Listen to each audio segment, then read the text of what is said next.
onion dito, guys. Yan. At gagawin ko siyang caramelized onion.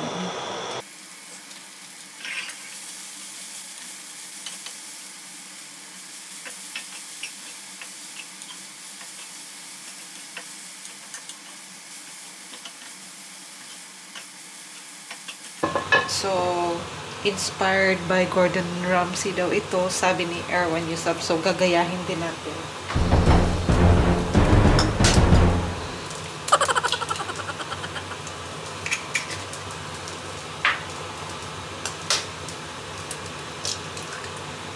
Yan. At maglalagay din tayo ng konting butter. Actually, scrambled egg lang naman to, guys. Pero lagyan lang natin ng konting social ba.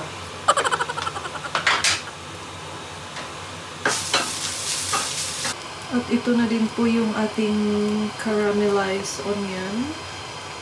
Hindi ko siya masyadong binrownish para at least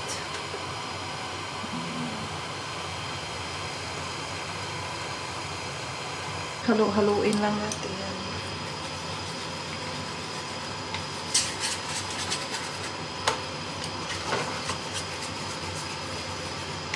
Hanggang sa maging fluffy siya.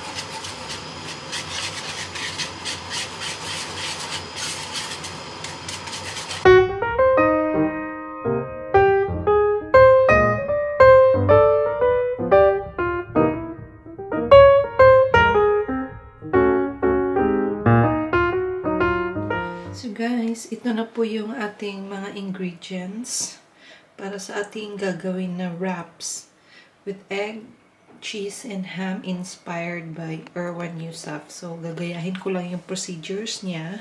So, this is it. Meron tayo ditong caramelized onion. At meron din akong fluffy egg. Kung paano niya ginawa yung kanyang egg. So, ganun din yung paggawa ko. Meron din tayong cheese. Since wala akong Parmesan cheese, so yan na lang yung gagamitin ko. Meron din akong turkey ham, spinach, at ang ating wraps. So, ito yung dinner namin ni Michael ngayon. So, gagawa ako ng para sa aming dalawa. So, let's start po. First, i-fold lang natin ang ating tortilla para meron tayong guide. So, since na maliit lang yung tortilla natin, yung ilagay natin na stuff is maliliit lang din. First, ilagay ko yung side dito is yung egg. Make sure na malinis ang inyong mga kamay, guys, before nyo to gawin. Yan. So, since na yung cheese ilagay natin sa bottom, so dito natin siya ilagay. I-cut muna natin dito para madali ang pag-fold natin. Yan. So, here's the cheese. Mas maganda, guys, kung yung gagamitin yung cheese is Parmesan. Para budbud lang. But since nawala akong Parmesan cheese, so ito na lang. Pwede naman to.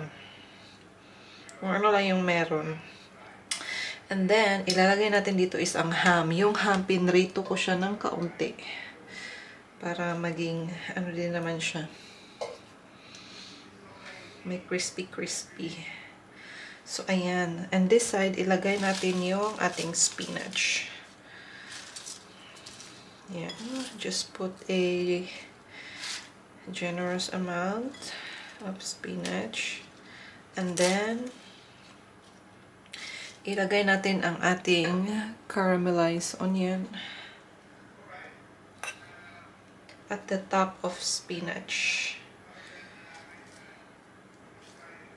Yan.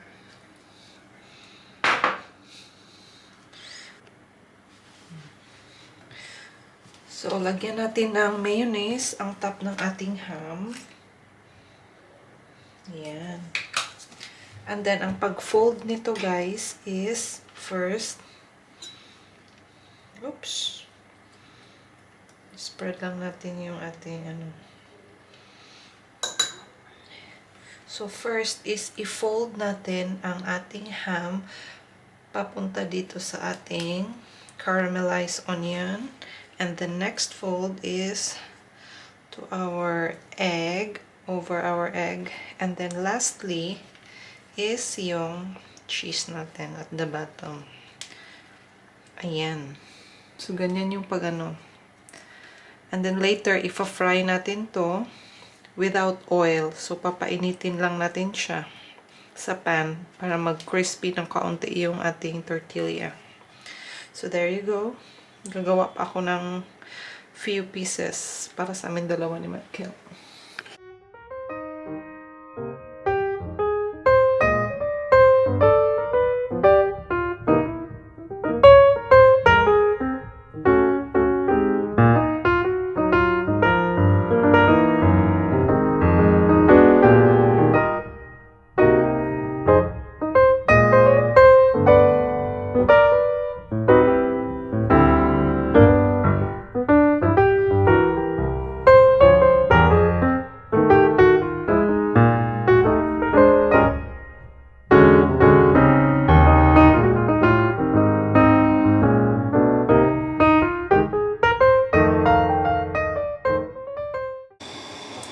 Time to flip our wraps.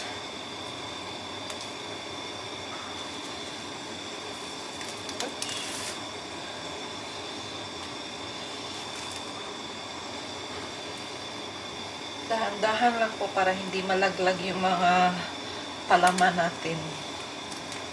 Ooh, looks yummy.